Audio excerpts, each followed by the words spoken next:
Ms. Cirigliano. Thank you. Tonight on the agenda for your approval is the district's first step to becoming a community school district. The term community school is not a new term. The Coalition of Community Schools indicates that this approach can be traced back to the early 20th century when urban schools became social centers for families struggling to meet basic civic needs at that time. Continuing into the 1930s through the Great Depression, again, schools served as centers of community life. In the 1960s and 70s, there was a resurgence of community schools as our nation worked to serve all children equally, regardless of race. Now, with the passage of the American Rescue Plan, the ARP Act of 2021, and in response to the global COVID-19 pandemic, the U.S. Department of Education has released a report imploring urban schools and communities of color to use these funds to re-engage their school buildings as true community schools. Dr. Cardona states that a full-service community school is a public elementary or secondary school that uses established partnerships between schools, families, and community organizations to provide well-rounded educational opportunities to meet the social, emotional, physical, mental health, and academic needs of the students. Tonight, you are approving the first of many supports that the district is putting forward towards this national call for true community schools. Your approval of the lead community liaison position in the district will begin a path for us to serve families in a much more expanded way. Each of our schools will then be assigned a school-level community liaison who will work as a collective group to bring much-needed resources, connections, and support to our families above and beyond the traditional academic assistance that is often associated with school. Job loss, food insecurity, housing instability are just a few of the areas where our district and school community liaisons will work with our families.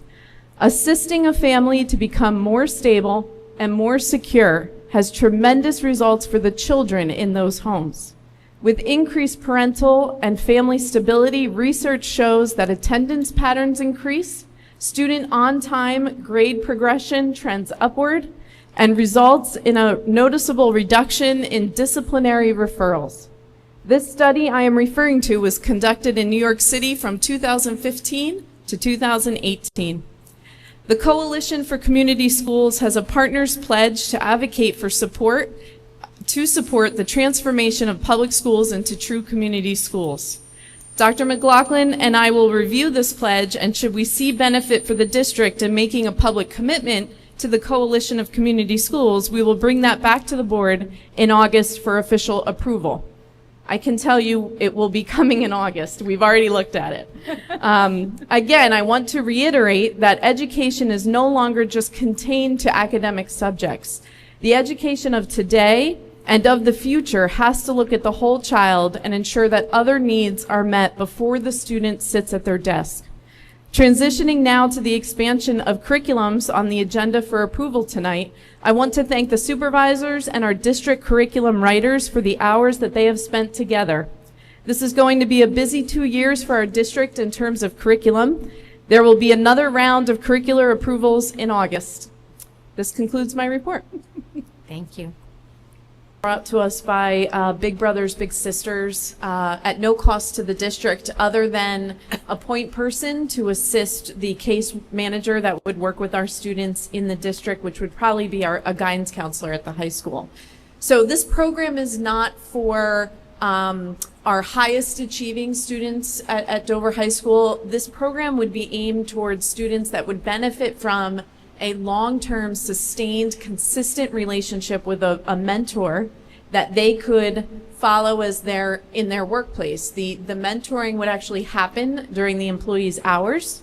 A social worker from Big Brothers Big Sisters would be overseeing all of the 20 to 25 students and their mentors participating.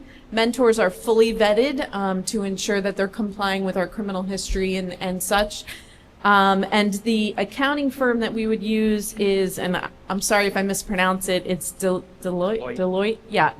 So that is our business partner for the program. And we're excited This program I know came to Dr. McLaughlin's office around when the pandemic hit, so we deferred for last year. So now we're bringing it back. So that'll be at the high school. Thank you. Good questions and comments. Okay, I see none, so we